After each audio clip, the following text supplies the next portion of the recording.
In the silent, dark waters of Singapore's waterfronts emerged one of the city's most audacious criminal masterminds in the city's history.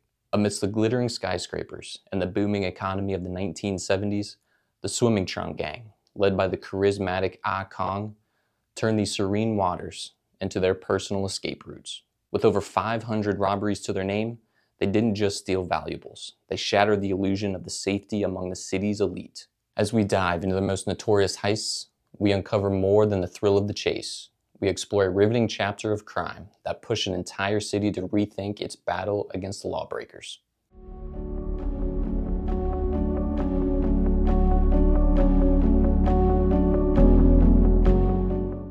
The gang was founded by a charismatic leader, known only as Kong, who had a reputation for both strategic planning and ruthless execution. Kong recruited primarily young men from local neighborhoods, many of whom were skilled swimmers and had a deep understanding of local geography, especially the network of waterways that would later become their signature routes for escape. Kong was born into a modest family in the late 1940s in one of Singapore's less affluent neighborhoods. His upbringing coincided with a period of tumultuous change in Singapore, which was transitioning from a British colonial outpost to a bustling independent metropolis. The economic landscape of the time was marked by rapid industrialization and also significant disparities in wealth and living conditions. Like many in his community, Kong experienced firsthand the challenges of poverty, limited educational opportunities, and the lure of quick financial gains through illicit activities. Growing up, Kong showed an aptitude for leadership and strategy, traits that would later define his role within the swimming trunk gang. His neighborhood, situated near a network of waterways that crisscrossed the city, became a playground for his early adventures and eventually his criminal undertakings. The local waterways, often overlooked by law enforcement and urban planners, provided a unique avenue for crime that Kong was quick to exploit. By the mid-1960s, Kong had already assembled a small group of like-minded individuals, mostly childhood friends and acquaintances, who shared his background and his familiarity with the local waterways. The group initially engaged in petty thefts and small-time burglaries, but as their skills and ambitions grew, so did the scale of their operations. Kong's charisma and strategic mind turned this ragtag group into a highly organized criminal gang, which would later be dubbed the Swimming Trunk Gang, due to their signature method of using waterways for escape. Kong's leadership was not just about planning heists, it was also about maintaining loyalty and discipline within the gang. He understood the risks involved in their operations and ensured the gang operated with a strict code of conduct, which minimized violence and maximized efficiency. His vision was clear: to take full advantage of their unique skills and the city's geography to carve out a niche in Singapore's burgeoning underworld.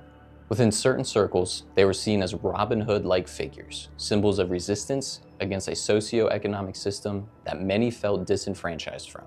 Kong's story and the rise of the Swimming Trunk Gang highlight the complexities of crime in a rapidly modernizing society, where the line between survival and criminality can sometimes blur. Other high-ranking members of the group include Liang Si, who is the mastermind of logistics, Sang Po, tasked with reconnaissance and gathering intelligence on potential targets, and Hak Sui, known for his agility and quick thinking. He often served as the lead during actual robberies, managing on-ground operations. Their swimming skills and intimate knowledge of the local waterways allowed them to access and escape from the crime scenes with agility and speed unmatched by law enforcement. This method significantly complicated police efforts, as it was not common for robbers to use water-based escape routes. The most audacious heists executed by the Swimming Trunk Gang targeted a luxurious mansion in Sentosa Cove, an exclusive waterfront residential area known for its affluent residents and high security. The mansion, owned by a prominent businessman and his family, was renowned for its extensive collection of rare jewels and artifacts, including a famous set of diamonds known as the Sentosa Stars. The planning for this heist was meticulous and took several months. Kong personally oversaw the reconnaissance missions, with Sang Po gathering detailed information about security measures, routines of the household, and the best times for a low-risk entry and exit. The gang decided that the optimal approach would be via the waterways adjoining the property, leveraging the signature method of using swimming as a silent and effective mode of ingress and egress. On a dark, moonless night, members of the gang, dressed in black diving gear and equipped with waterproof bags, silently approached the mansion's rear, which faced the sea.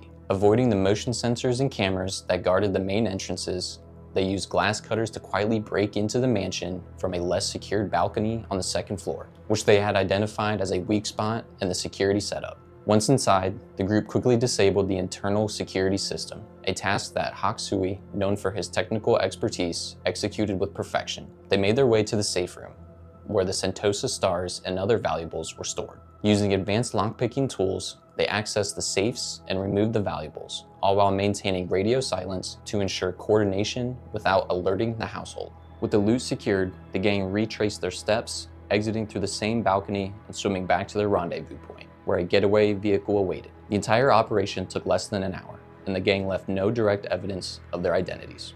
The robbery shocked Singapore due to its boldness and high profile of the victim. It led to a public outcry over the perceived vulnerabilities in even the most secure residential areas and prompted significant enhancements in maritime security and residential safety protocols. The impact of the heist was profound. The businessman and his family were traumatized by the violation of their private space and the loss of their heirlooms and valuables that had both monetary and sentimental value. The fear instilled by this and similar heists led to a significant increase in security investments in affluent neighborhoods, with many homeowners installing advanced surveillance systems and hiring private security guards. Community trust was eroded, with residents becoming suspicious and fearful, significantly altering the social fabric of previously close-knit neighborhoods. The local police faced criticism for their inability to protect residents, prompting a reassessment of their strategies and resources. In response to the daring operations of the swimming trunk gang, the Singapore police force initiated several changes, which included increased surveillance, community policing, and specialized training. The swimming trunk gang's reign of terror eventually came to an end through a combination of enhanced police tactics, community vigilance, and crucial mistakes made by the gang members themselves. The turning point in the pursuit of the swimming trunk gang came after a high-profile robbery attempt that went awry. The gang targeted another wealthy estate, but this time, the homeowners had installed sophisticated motion sensors and cameras that were hidden from view, which the gang did not anticipate. During the attempted robbery, alarms were triggered and the police were immediately alerted. The gang tried to escape using their usual route through the waterways, but this time, the police were better prepared. A specialized aquatic response team, recently formed as a direct response to the gang's previous successes, were deployed. They intercepted the gang members in the water, capturing most of them after a short chase. Following their capture, which marked the end of a sophisticated police operation, Kong and his key associates were detained without bail, reflecting the serious nature of their crimes. The authorities charged them with multiple counts of burglary, robbery, and the use of criminal force during their heists. Given the high profile of their case, it was fast-tracked through the judicial process. The prosecution prepared a robust case, compiling a wealth of evidence including recovered stolen goods, forensic evidence collected from multiple crime scenes, and surveillance footage from their final attempted heist.